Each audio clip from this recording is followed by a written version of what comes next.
All right, today is, what day is today? What day is today? Today is day number 30, day number 30. All right, you guys are cooking as usual with gas. I don't know why I say that. I think my grandmother used to say cooking with gas.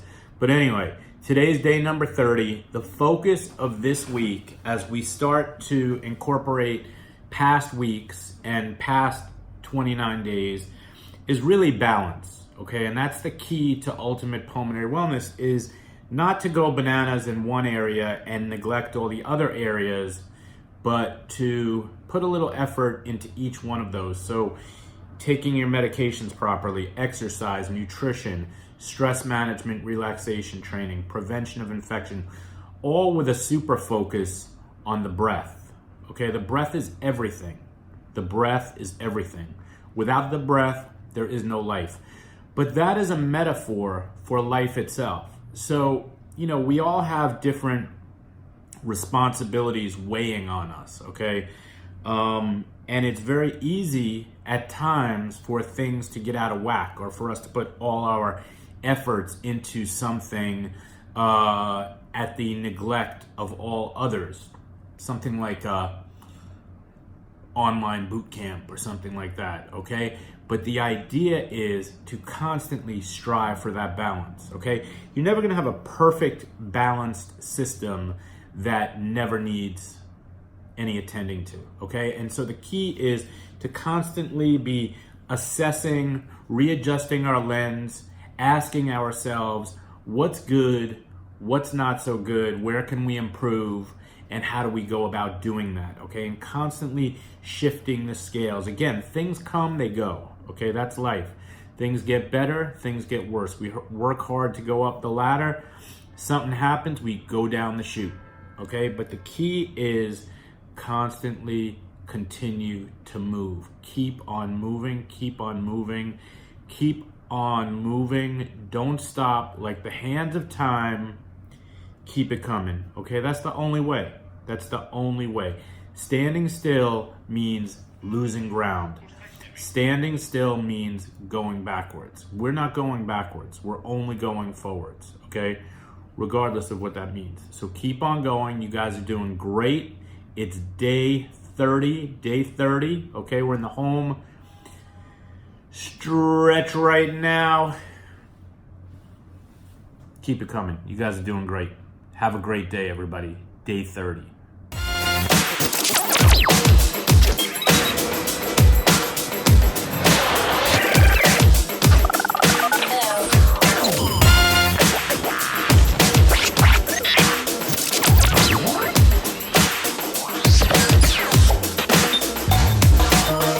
So yesterday we spoke quite a bit about some of the issues that come up when living with a respiratory disease as they relate to various complaints lodged about discomfort, in the chest area, et cetera, et cetera. And we talked a lot about the internal systemic issues like cardiovascular disease and what could potentially be your heart versus what could be a respiratory system issue versus what could be a gastrointestinal issue versus what could be a musculoskeletal issue.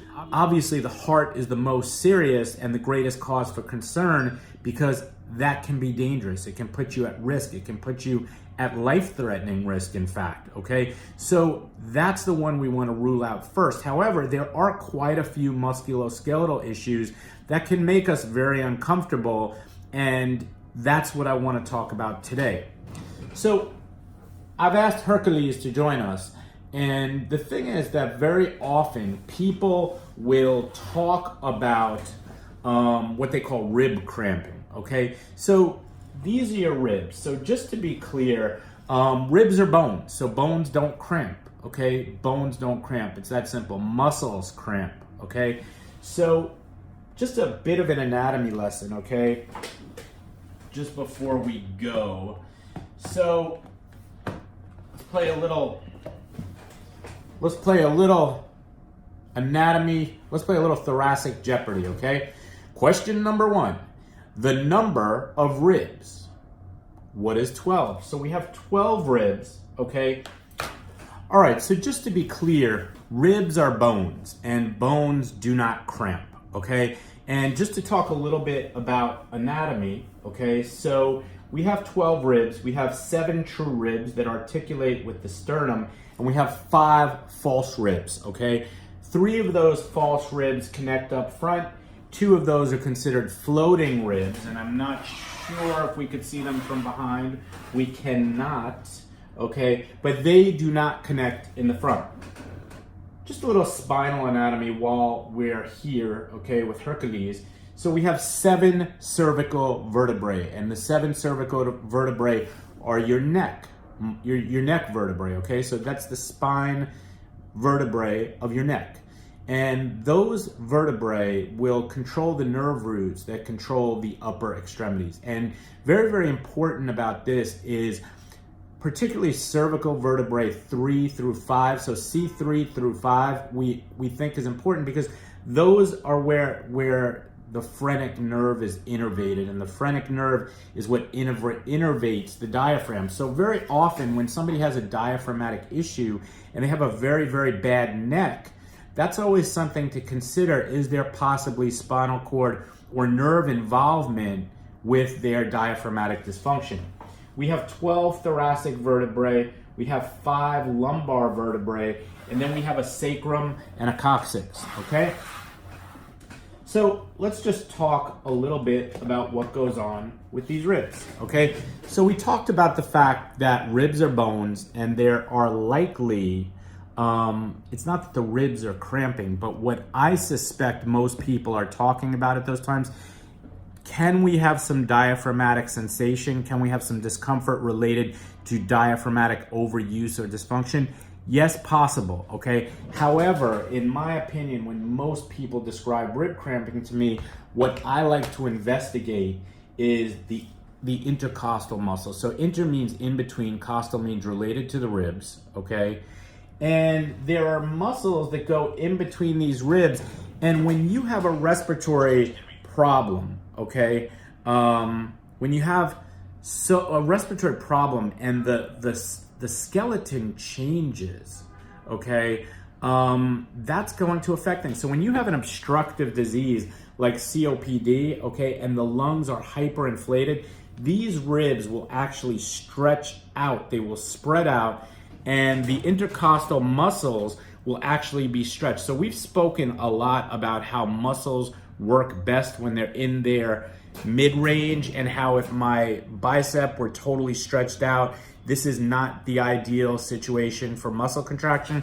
And if my bicep were totally contracted, that's neither the ideal situation for muscle contraction. And it's the same thing with the intercostal muscles and the muscles of the thorax. So when you have an obstructive disease, okay, and the lungs are larger than normal and the ribs are more spread than normal, okay, those intercostal muscles can be stretched to their maximum. And when you have a restrictive disease and when you have a lower lung volume than normal, these ribs will actually be closer together, okay? And those muscles will be totally contracted.